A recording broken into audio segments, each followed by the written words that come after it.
Hello friends, welcome to my channel math भरी दुनिया।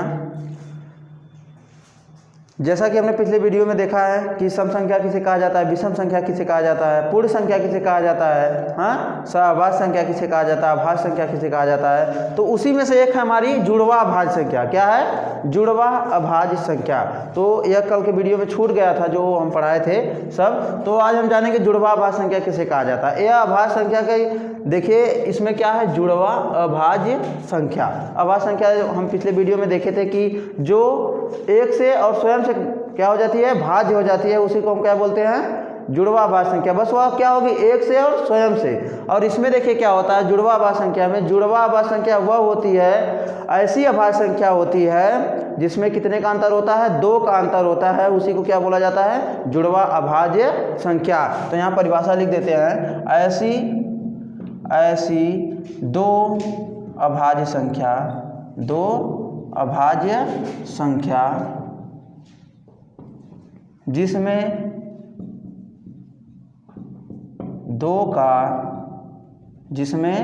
दो का अंतर हो, दो का अंतर हो, उसी को क्या बोला जाता है, जुड़वा अभाज्य संख्या बोला जाता है। तो एग्जाम्पल के माध्यम से देखते हैं। एग्जाम्पल ले लेते हैं एक ठो क्या, कई ठो एग्जाम्पल ले लेते हैं। जैसे देखिए 3 और 5, 3 5 क्या है, देखिए 3 भी हमारी क्या है, अभाज्य संख्या है, 5 भी अभाज्य संख्या है। तो दो अभाज्य संख्या, इसमें अंतर कितने का है, 2 का अंतर है। और ले लीजिए 5 और 7, देखिए दोनों हमारी कैसी संख्या है, अभाज्य संख्या है, और इस अभाज्य संख्या में अंतर का कितना है, 2 अंतर है। तो ये हमारी कौन सी संख्या हो जाएंगी, जुड़वा अभाज्य संख्या हो जाएंगी। और ले लीजिए 11 और 13, ले लीजिए 11 और 13। तो ये 11 और 13 भी देखिए हमारी कैसी संख्या है, अभाज्य संख्या है, और इसमें अंतर कितने का है, 2 का अंतर है। जब 2 का अंतर हो जाएगा तो कैसी संख्या हो जाएंगी, जुड़वा अभाज्य संख्या हो जाएंगी। हाँ, तो देखिए यह जो हमारी संख्या हैं सब क्या हैं, जुड़वा अभाज्य संख्या। तो इसी को कहते हैं जुड़वा अभाज्य संख्या। अब इसके बाद हम जानेंगे संपूर्ण संख्या किसे कहा जाता है, संपूर्ण संख्या। तो देखिए संपूर्ण संख्या किसे कहा जाता है, संपूर्ण संख्या, संपूर्ण संख्या किसे कहा जाता है, ऐसी संख्या, क्या, ऐसी संख्या होनी चाहिए जिसके अपवर्तकों का योगफल उस संख्या का क्या हो, दुगना हो, उस संख्या का क्या हो, दुगना। तो यहाँ पर परिभाषा उसकी भी लिख देते हैं। देखिए ऐसी संख्या जिनके अपवर्तकों का योगफल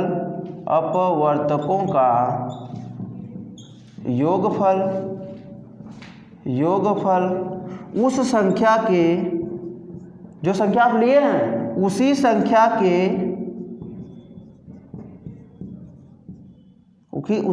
के क्या हो, 2 गुना हो। कितने गुना हो, 2 गुना हो। तो वह जो संख्या होगी कौन सी संख्या कहलाएगी, संपूर्ण संख्या। और जानिए 1 से 100 तक की संख्या में सिर्फ 2 ही ऐसी संख्या हैं जिनके अपवर्तकों का योगफल क्या होता है, दुगना होता है। उस संख्या के क्या होता है, दुगना होता है। तो वह संख्या कौन सी है, जानिए। देखिए तो देखते हैं हम, 6 हैं और 8 हैं। कौन सी संख्या है, 1 से 100 तक में ऐसी संख्या 6 और 28 है। कौन सी संख्या, 6 और 28 ही ऐसी दो संख्या हैं 1 से 100 तक के बीच में। 6 और 28 ही ऐसी संख्या हैं जिनके अपवर्तकों का योगफल क्या होता है, इनके दुगना होता है। तो आइए निकालते हैं 6 और 28 का अपवर्तक। तो अपवर्तक आप जानते ही हैं, ये 1 2 3 कक्षा वाले में दिया रहता है कि अपवर्तक कैसे निकाला जाता है। अपवर्तक का मतलब होता है कि यह 6 जो है किस संख्या से विभाज्य हो रहा है, कट रहा है, उसी को क्या बोला जाता है, इस संख्या का अपवर्तक बोला जाता है। जैसे देखिए यह 6 हमारा किस संख्या से कटेगा, 1 से कटेगा, हाँ, 2 से कटेगा, और 3 से कटेगा, 4 से नहीं कटेगा, 5 से नहीं कटेगा, फिर उसके बाद किससे कटेगा, 6 से कटेगा। फिर यहाँ पर देख लीजिए 28 जो हमारा किसकी संख्या से कटेगा, 1 से कटेगा, 2 से कटेगा, हाँ 3 से नहीं कटेगा, 4 से कटेगा, 5 से नहीं कटेगा, 6 से नहीं कटेगा, 7 से कटेगा, हाँ 8 से भी नहीं कटेगा, 9 से भी नहीं कटेगा, 10, 11, 12, 13 से भी नहीं कटेगा, 14 से कटेगा। किससे? 14 से कटेगा। फिर उसके बाद डायरेक्ट किससे कटेगा? 28 से कटेगा। तो हमने क्या परिभाषा दिया था कि ऐसी संख्या जिनके अपवर्तकों का योगफल, क्या अभी तो हम देखिए योगफल किए नहीं है, तो इनका हम क्या कर देते हैं? योगफल मतलब जोड़ देते हैं। इन सभी संख्याओं को क्या कर देंगे? जोड़ देंगे। तो जोड़ने पर जो संख्या प्राप्त होगी, अगर इसका दुगुना आ जाए तो यह संख्या क्या हो जाएंगी? संपूर्ण संख्या आ जाएंगी। अगर नहीं आ रहा है तो यह संपूर्ण संख्या नहीं होंगी। चलिए आइए जोड़कर देखते हैं। जोड़कर देखें, 1 2 3 3 3 6 6 6 कितना हो गया? 12। कितना हो गया? 12 हो गया। तो यह देखिए क्या हो जाएगा हमारा? 6 का दुगुना हो गया 12। तो 6 का जब दोगुना हो जाएगा तो यह 6 जो हमारी है कैसी संख्या हो जाएगी? संपूर्ण संख्या हो जाएगी। आइए इसमें भी इसको भी जोड़कर देखते हैं 28 को। 1 2 3 3 4 7 7 7 14 14 14 28 28 28 कितना हो जाएगा? 56 56 हो जाएगा। तो देखिए 56 हमारा 28 का क्या हो गया? दोगुना हो गया। 28 का क्या हो गया? दोगुना हो गया।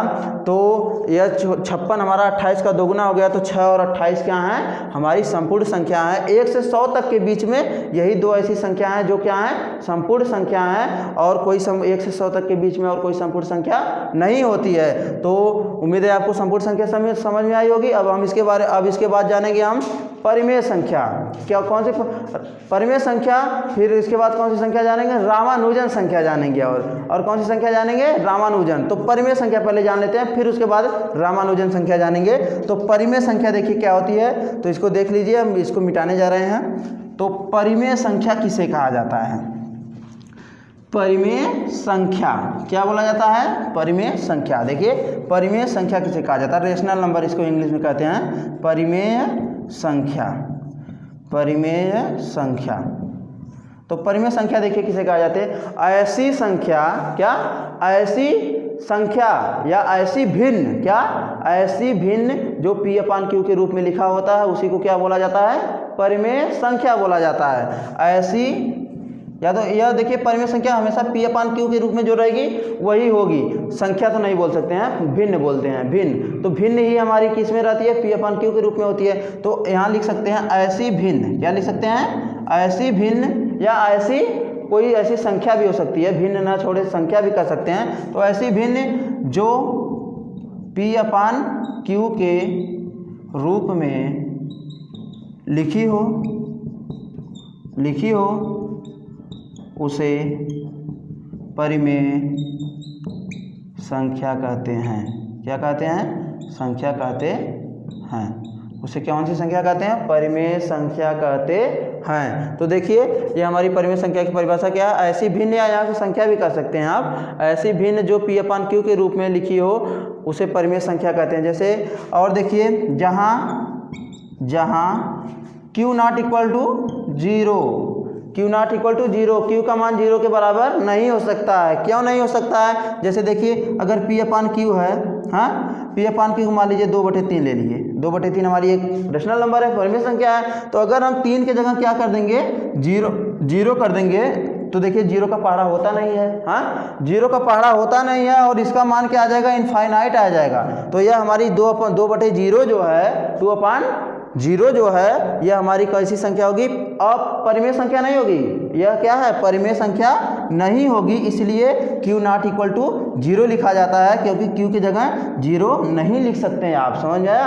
आप इसके जगह 0 लिख सकते हैं, P की जगह 0 हो सकता है, लेकिन Q की जगह 0 नहीं हो सकता। कारण क्या है? यही कारण है, क्योंकि 0 का पहाड़ा नहीं होता है, 0 से किसी में भाग नहीं दे सकते हैं और उसका मान इनफाइनाइट आ जाएगा और वह एक परिमेय संख्या नहीं होगी। तो इसीलिए Q नॉट इक्वल टू 0। हाँ तो देखिए एग्जाम्पल के माध्यम से समझिए।